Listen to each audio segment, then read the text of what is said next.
नमस्कार, prime news देख रहे हैं आप और आपके साथ मैं हूं अब्दुल समद इसरार। चलिए बुलेटिन की शुरुआत बड़ी और अहम खबर के साथ करेंगे। प्रधानमंत्री नरेंद्र मोदी का हिमाचल और पंजाब दौरा है। आपदा प्रभावित क्षेत्रों का हवाई सर्वेक्षण पीएम मोदी की ओर से किया गया है। अधिकारियों से मुलाकात की गई है। धर्मशाला में उच्च स्तरीय बैठक की अध्यक्षता। कांगड़ा में बाढ़ प्रभावित लोगों से मुलाकात करेंगे। तो देखिए, पंजाब के गुरदासपुर जाएंगे प्रधानमंत्री नरेंद्र मोदी। बाढ़ प्रभावित इलाकों का जायजा भी पीएम मोदी की ओर से लिया गया है। बाढ़ पीड़ित किसानों से यहां पर पीएम मोदी मिलते हुए नजर आएंगे। देखिए, बाढ़ और भूस्खलन के बाद लगातार हिमाचल प्रदेश और पंजाब यहां पर कई परिस्थितियों का सामना कर रहा है और ऐसे में प्रधानमंत्री नरेंद्र मोदी हवाई सर्वेक्षण यहां पर पीएम मोदी की ओर से किया गया है। बाढ़ पीड़ित किसानों से पीएम मोदी यहां पर मुलाकात करेंगे। पीएम मोदी का हिमाचल और पंजाब का दौरा है और कई ऐसे इलाके अभी भी हिमाचल प्रदेश और पंजाब के हैं जहां पर भारी बारिश के बाद यहां पर जनजीवन पूरी तरीके से अस्त व्यस्त हो गया है।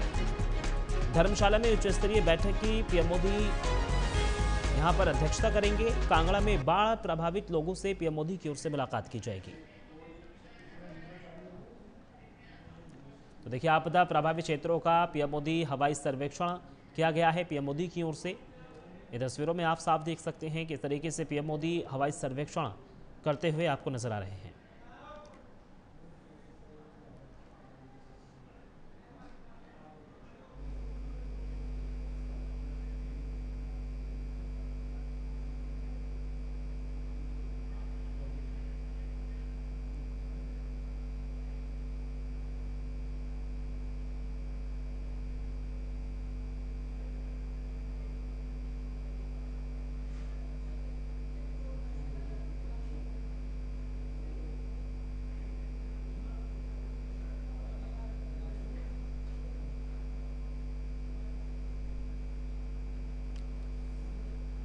तो देखिए, प्रधानमंत्री नरेंद्र मोदी इस वक्त हिमाचल प्रदेश में मौजूद हैं और यहां पर जो लोग प्रभावित हैं उनसे मुलाकात यहां पर पीएम मोदी की ओर से की जा रही है। उनसे हालातों का जायजा पीएम मोदी ले रहे हैं। क्या कुछ उनको परेशानी आ रही है, बड़े ही ध्यानपूर्वक पीएम मोदी यहां पर पहुंचे लोगों की बातों को सुन रहे हैं। हिमाचल प्रदेश के मुख्यमंत्री सुखविंदर सिंह सुक्खू और सांसद कंगना रनौत भी इस वक्त यहां पर आपको नजर आ रही होंगी और जो लोग इस आपदा का सामना कर रहे हैं उनसे पीएम मोदी सीधे यहां पर मुलाकात कर रहे हैं। यहां पर जो व्यक्ति पहुंचे हैं वो अपनी बातों को बाखूबी प्रधानमंत्री नरेंद्र मोदी को बता रहे हैं। क्या कुछ उनको समस्याएं आ रही हैं, कितना उनको नुकसान हुआ है और कैसे इस पूरे नुकसान की भरपाई होगी, ये यहाँ पर मंथन किया जा रहा है। लोगों से उनकी आजीविका के बारे में भी प्रधानमंत्री नरेंद्र मोदी की ओर से पूछा गया है। वाकई ये एक बड़ी त्रासदी है जो इस वक्त हिमाचल प्रदेश के लोग झेल रहे हैं, क्योंकि भारी बारिश के बाद कई ऐसे इलाके हैं जहाँ पर पूरी तरीके से लोगों का जनजीवन अस्त व्यस्त हो गया है। लोग लगातार रोज़मर्रा की चीज़ों को अपनी सुचारू करने के लिए परेशानियों का सामना कर रहे हैं। आज खुद प्रधानमंत्री नरेंद्र मोदी उन प्रभावित लोगों के बीच पहुंचे हैं, उनसे बातचीत कर रहे हैं और साथ ही साथ ये जानने की कोशिश कर रहे हैं कि आखिर कितनी बड़ी तबाही हिमाचल प्रदेश में आई है। और देखिए, ये तस्वीर भी हम आप तक साझा कर रहे हैं जब एक मां अपने छोटे से मासूम से बच्चे को लेकर प्रधानमंत्री नरेंद्र मोदी के बीच पहुंची तो पीएम मोदी उस छोटे से बच्चे को दुलार प्यार करते हुए नजर आए। क्योंकि हमने वो तस्वीरें भी देखी हैं जब जब पीएम मोदी लोगों के बीच पहुंचते हैं तो छोटे बच्चों को यहां पर प्यार दुलार करते हुए नजर आते हैं, उनसे बातचीत करते हुए नजर आते हैं। चलिए, खबरों में आगे बढ़ेंगे। मुख्यमंत्री योगी आदित्यनाथ का बस्ती दौरा। सरस्वती शिशु मंदिर का भूमि पूजन सीएम योगी की ओर से किया गया है। सीएम योगी ने भूमि पूजन किया है। बस्ती को सीएम योगी की सौगात। आगे का विजन तैयार करना जरूरी है, ये मुख्यमंत्री की ओर से कहा गया है। विजन पूरा किए काम करना अधूरा है। पंच प्रण से भारत विकसित देश बनेगा। ये मुख्यमंत्री योगी आदित्यनाथ की ओर से कहा गया है। उत्तर प्रदेश के मुख्यमंत्री योगी आदित्यनाथ ने बस्ती को आज सौगात दी है, भूमि पूजन किया है और सरस्वती शिशु मंदिर का भी यहां पर भूमि पूजन किया गया है। भारी संख्या में पुलिस बल को पहले से ही यहां पर तैनात किया गए थे। तस्वीरें देखिए, मुख्यमंत्री योगी आदित्यनाथ की ओर से सरस्वती शिशु मंदिर का शिलान्यास किया गया, पौधारोपण किया गया। यहां पर तमाम जनप्रतिनिधि भी पहुंचे थे। सीएम योगी ने कहा है कि आगे का विजन बहुत जरूरी है, पंचप्रण से भारत विकसित देश बनेगा। ये मुख्यमंत्री योगी आदित्यनाथ अपने संबोधन में कहते हुए नजर आए हैं। बस्ती को आज मुख्यमंत्री योगी आदित्यनाथ की ओर से बड़ी सौगातों से नवाजा गया है। सरस्वती शिशु मंदिर का शिलान्यास मुख्यमंत्री योगी आदित्यनाथ की ओर से किया गया है। आगे का विजन तैयार करना जरूरी है, यह मुख्यमंत्री योगी आदित्यनाथ की ओर से कहा गया है। सीएम योगी ने कहा है कि अगर हम आगे का विजन लेकर काम नहीं करेंगे तो प्रदेश के साथ साथ देश आगे नहीं बढ़ेगा। आज मुख्यमंत्री योगी आदित्यनाथ बस्ती के दौरे पर थे और ऐसे में बस्ती को यहां पर तमाम सौगातों से नवाजा गया है। पौधारोपण मुख्यमंत्री योगी आदित्यनाथ की ओर से किया गया है और साथ ही साथ यहां पर कई कार्यक्रमों को मुख्यमंत्री योगी आदित्यनाथ एक के बाद एक कई कार्यक्रमों में यहां पर शामिल होते हुए नजर आए हैं। पंचप्रण से भारत विकसित देश बनेगा, ये सीएम योगी कहते हुए नजर आए हैं। तो देखिए, आज बस्ती वासियों के लिए बहुत बड़ा दिन था, क्योंकि आज सीएम योगी की ओर से बड़ी सौगातों से नवाजा गया है और यहां पर मुख्यमंत्री योगी आदित्यनाथ की ओर से पौधारोपण भी किया गया। बस्ती दौरे को लेकर जिला प्रशासन की ओर से पहले ही पुख्ता तैयारियां की गई थी और साथ ही साथ अगर सुरक्षा व्यवस्था की बात कर ली जाए तो यहां पर सुरक्षा भी पहले से ही पुख्ता कर दी गई थी। ये देखिए, सीएम योगी की ओर से पौधारोपण किया गया है, सरस्वती शिशु मंदिर का शिलान्यास किया गया और शिक्षा हमारे जीवन में। और इसी खबर पर ज्यादा जानकारी के लिए बस्ती से हमारे संवाददाता विवेक गुप्ता लाइव जुड़ गए हैं। विवेक, देखिए आज कितनी बड़ी सौगात हम इसको माने सीएम योगी की ओर से जो बस्ती वासियों को दी गई है। तो आपको बता दें कि मुख्यमंत्री योगी आदित्यनाथ बस्ती पहुंचे हुए थे, जहां पर उन्होंने सरस्वती विद्या मंदिर रामबाग के भूमि पूजन किया। भूमि पूजन के बाद उन्होंने जो कार्यक्रम स्थल था वहां पे जो विद्यालय का शिलान्यास होना था उसका शिलान्यास भी किया है। और आपको बता दें कि मुख्यमंत्री योगी आदित्यनाथ ने कार्यक्रम जो सरस्वती विद्या मंदिर रामबाग था उसका वहां कार्यक्रम स्थल का उन्होंने संबोधित भी किया। संबोधित करने के दौरान उन्होंने मेन रूप से सोशल मीडिया पे फोकस किया। सोशल मीडिया पे फोकस के दौरान उन्होंने कहा कि जो बस्ती जिले में ही नहीं पूरे प्रदेश में अधिकतर लोग सोशल मीडिया का गलत उपयोग भी करते हैं। और आपको बता दें कि जो गलत सोशल मीडिया का गलत उपयोग भी होता है, अच्छा उपयोग भी होता है, लेकिन लोगों को अच्छा उपयोग सोशल मीडिया का करना चाहिए। जी समझ विवेक, मुख्यमंत्री योगी आदित्यनाथ की ओर से ये भी कहा गया है कि अगर हम आगे का विजन तैयार नहीं करेंगे तो प्रदेश के साथ साथ देश आगे नहीं बढ़ेगा। तो क्या एक ये युवाओं को यहाँ पर एक मोटिवेट भी सीएम योगी की ओर से किया गया है? जी, आपको बता दें कि मुख्यमंत्री योगी आदित्यनाथ बस्ती में करीब 48 से 58 मिनट से ऊपर उन्होंने संबोधित किया। उस संबोधन के दौरान उन्होंने देश सहित प्रदेश सहित तमाम लोगों को संबोधित करते हुए तमाम विषयों पे जानकारी दी। सबसे ज्यादा उन्होंने सरस्वती विद्या मंदिर रामबाग है उसकी विस्तृत जानकारी उन्होंने बताया कि सबसे पहले सरस्वती विद्या मंदिर का जो निर्माण हुआ था गोरखपुर में हुआ था और यहीं से देश के कोने कोने में सरस्वती विद्या मंदिर पहुंचा। और आपको बता दें समय कि मुख्यमंत्री योगी आदित्यनाथ ने पहले पहुंचते ही पौधारोपण किया। पौधारोपण के बाद उन्होंने भूमि पूजन का कार्य किया।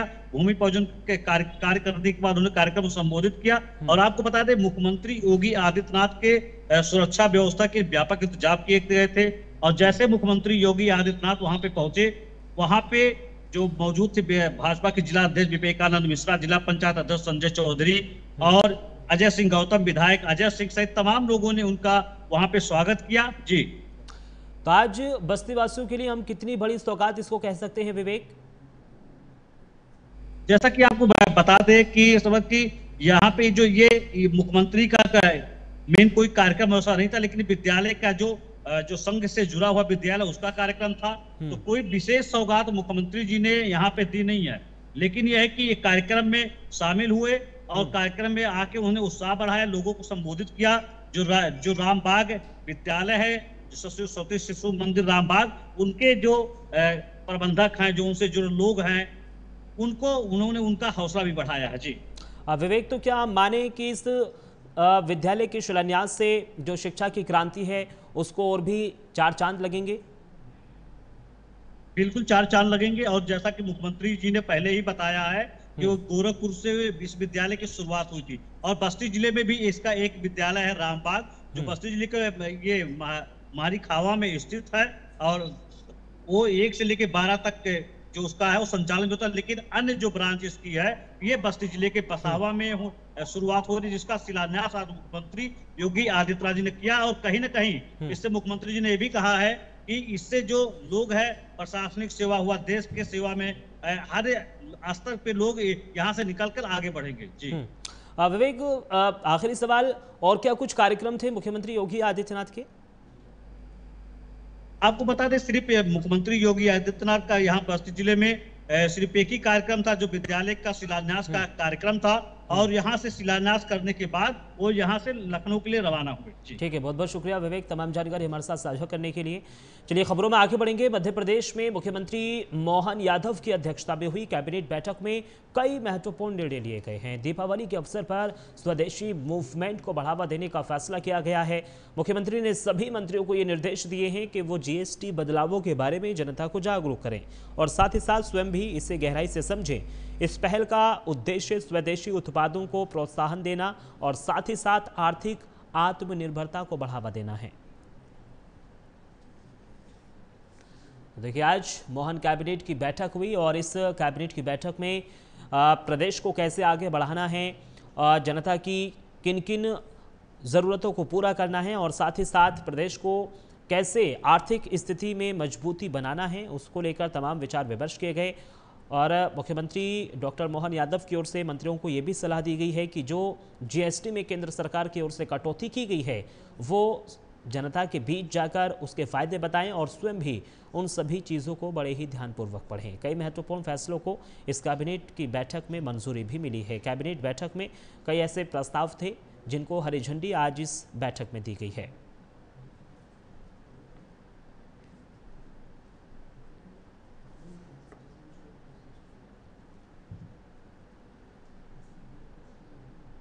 तो देखिए, मुख्यमंत्री डॉक्टर मोहन यादव की अध्यक्षता में ये कैबिनेट की बैठक हुई है और इस बैठक में कई ऐसे अहम प्रस्ताव हैं जो रखे गए हैं और कई ऐसे अहम प्रस्तावों को हरी झंडी भी दी गई है जो जनता के हित में है।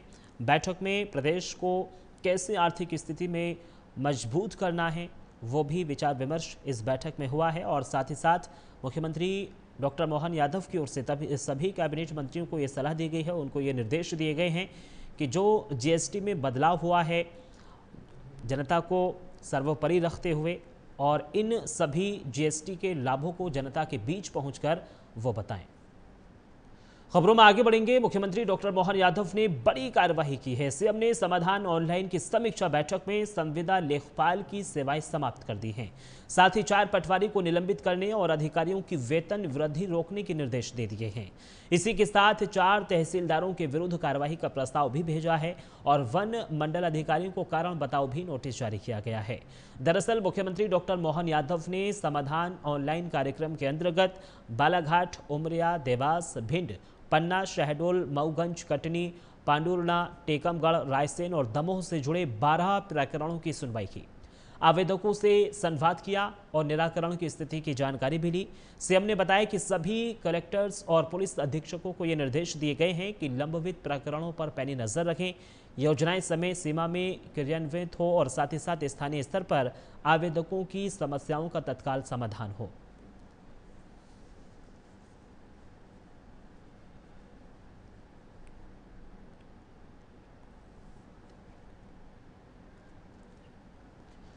चलिए खबरों में आगे बढ़ेंगे। उत्तर प्रदेश के बांदा जिले में एक 3 साल की बच्ची से रेप और हत्या के आरोपी सुनील निषाद को फास्ट ट्रैक कोर्ट ने महज 58 दिन की सुनवाई के बाद फांसी की सजा सुना दी है। कोर्ट के इस फैसले से बच्ची के परिवार और पूरे इलाके में न्याय की उम्मीद जगी है। पॉक्सो कोर्ट के जज प्रदीप कुमार मिश्रा ने अपने फैसले में कहा है कि ऐसे जघन्य अपराध करने वाले को कोई रियायत नहीं दी जा सकती। फैसला सुनने के बाद उन्होंने अपने कलम की नींव तोड़ दी। सुनवाई के दौरान अभियोजन पक्ष ने कुल 11 गवाह पेश किए, जिन्होंने आरोपी के खिलाफ पुख्ता सबूत दिए।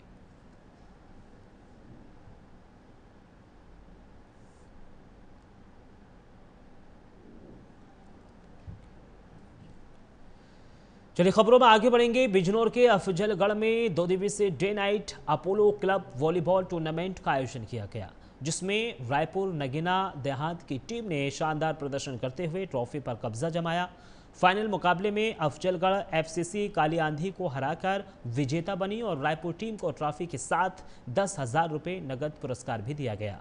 टूर्नामेंट का उद्घाटन थाना अध्यक्ष सुमित राठी, सलीम अंसारी एडवोकेट और कलवा कुरैशी ने संयुक्त रूप से किया है। टूर्नामेंट में प्रदेश के कई जिलों की टीमों ने हिस्सा लिया और रोमांचक मुकाबला हुआ।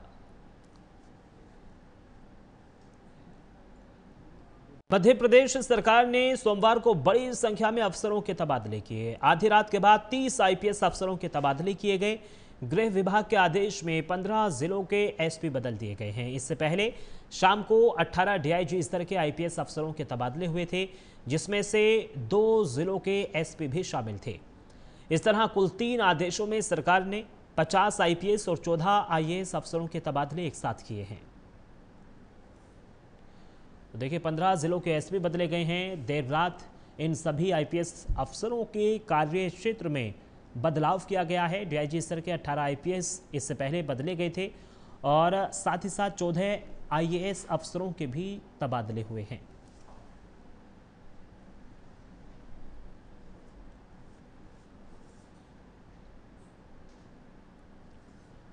तो देखिए बड़े स्तर पर यह तबादला एक्सप्रेस चली है। मध्य प्रदेश में 14 आईएएस अफसरों के तबादले हुए हैं, जबकि कई आईपीएस अफसरों के कार्यक्षेत्र में बदलाव किया गया है। 15 जिलों के एसपी भी बदले गए हैं। डीआईजी स्तर के इससे पहले 18 आईपीएस को बदला गया था, उनके कार्यक्षेत्र में बदलाव किया गया था और अब मध्य प्रदेश में 14 आईएएस अफसरों के तबादले हुए हैं।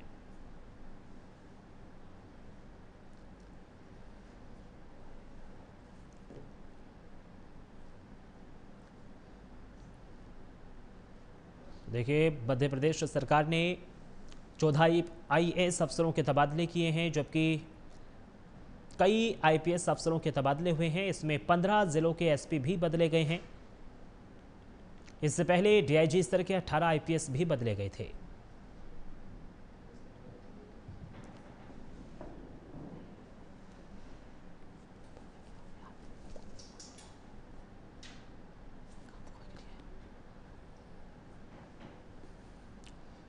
तो देखिए मध्य प्रदेश सरकार ने 18 आईपीएस के कार्यक्षेत्र में बदलाव किया है, 14 आईएएस अफसरों को बदला है। इससे पहले भी मध्य प्रदेश सरकार ने कई आईएएस और आईपीएस अफसरों के कार्यक्षेत्र में बदलाव किया था। 15 जिलों के एसपी बदले गए थे और अब एक बार फिर से मध्य प्रदेश में तबादला एक्सप्रेस चली है। डीआईजी स्तर के 18 आईपीएस के कार्यक्षेत्र में बदलाव किया गया था और एक बार फिर से 30 आईपीएस अफसरों के कार्यक्षेत्र में बदलाव किया गया है, जिसमें 15 जिले ऐसे हैं जहां पर एसपी के कार्यक्षेत्र में बदलाव किए गए हैं।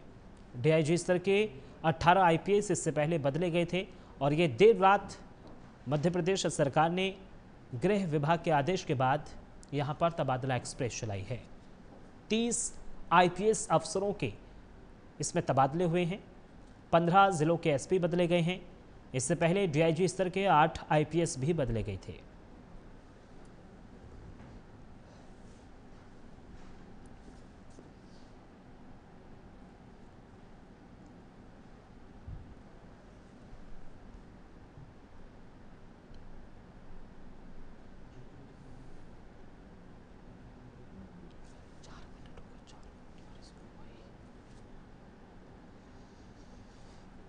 तो देखिए मध्य प्रदेश सरकार ने यह तबादला एक्सप्रेस चलाई है। 15 जिलों के एसपी बदले गए हैं, यानी 30 आईपीएस अफसरों के तबादले किए गए हैं और इसमें 15 जिलों के एसपी को बदला गया है। इससे पहले भी मध्य प्रदेश सरकार की ओर से 14 आईएएस अफसरों के तबादले किए गए थे और डीआईजी स्तर के अफसरों के कार्यक्षेत्र में भी बदलाव किया गया।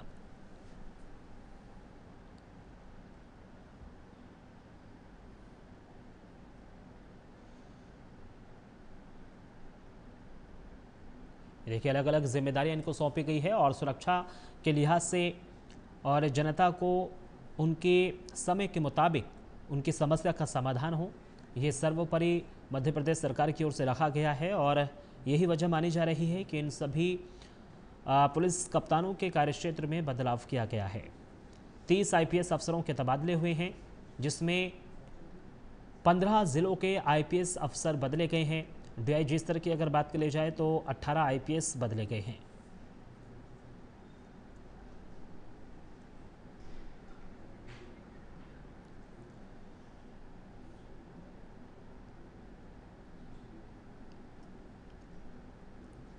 डीआईजी स्तर के 18 आईपीएस बदले गए हैं। देखिए, और ये तस्वीरों के माध्यम से ये जो लिस्ट एक सरकार की ओर से जारी की गई है, इस लिस्ट में उन सभी 30 आईपीएस अफसरों के नाम हैं जिनके कार्यक्षेत्र में बदलाव किया गया है, जिसको एक ज़िले से दूसरे ज़िले में तैनाती दी गई है। इससे पहले भी मध्य प्रदेश सरकार की ओर से 14 आईएएस अफसरों के तबादले हुए थे और अब 15 ज़िलों के एसपी बदले गए हैं।